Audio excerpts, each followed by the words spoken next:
Prince, what you are by accident of birth. What I am through myself. There have been and will be thousands of princes, but there is only one Beethoven. So wrote this greatest of composers to one of his greatest and loftiest patrons. Beethoven was getting into fights with everyone, all the time, from kings and princes to friends and colleagues to the lady who cleaned his house.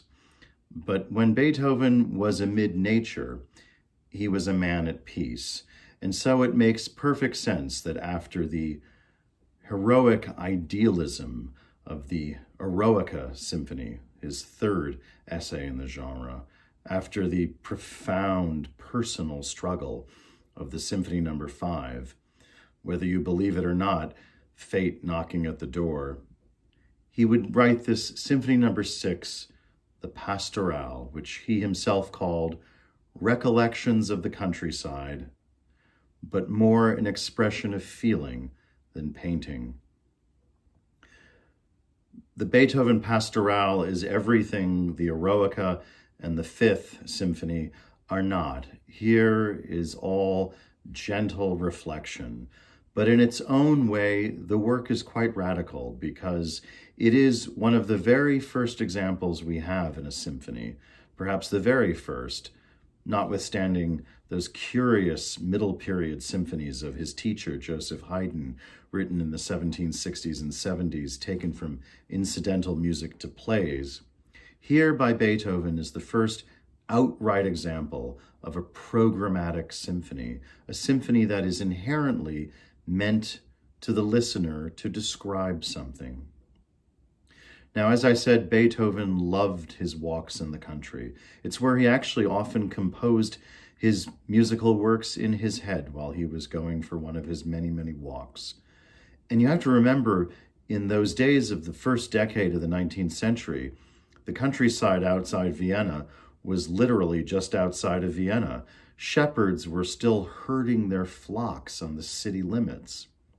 So this again is a work by Beethoven, a great symphony born of direct experience that comes down to us as something universal. The symphony is in 5 movements.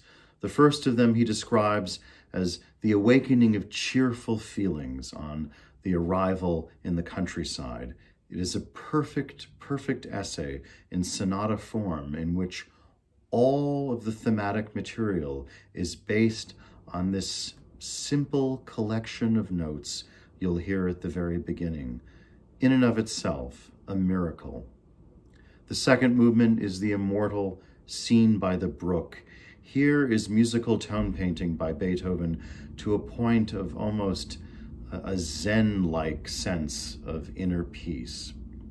The third movement and the fourth and fifth follow into each other without pause. And here again is a radical innovation because stringing movements together as opposed to very totally separate pieces, stringing movements together into a literal narrative, this had literally never been done before. And it would be a practice taken up with relish by all of those composers of the Romantic and late Romantic eras. But as I said, this third movement is a merry gathering of country folk, a scherzo, a dance movement that sometimes we hear peasants dancing, other times light-footed ballerinas, but I'll let you make your own judgment. This rustic scherzo immediately segues into Beethoven's Tempest scene, the thunderstorm. You can literally hear the thunderstorm gathering off in the distance, and then as a musical gesture that never seems to grow stale, it is unleashed in full force. Well, like all thunderstorms, Beethoven's thunderstorm gradually subsides, going infinitely into the distance. And then we get the symphony's final movement, a shepherd's song and a song of gratitude and thanksgiving. And here, again, we have a work of such peace.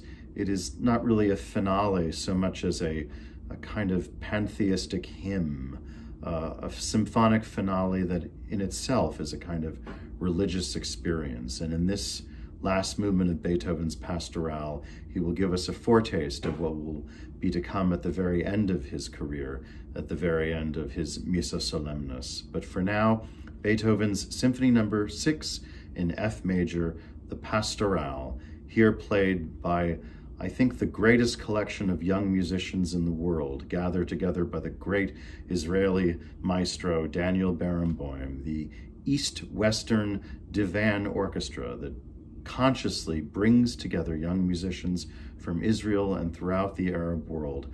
I can think of no finer artists to bring to life this pastoral symphony of Beethoven.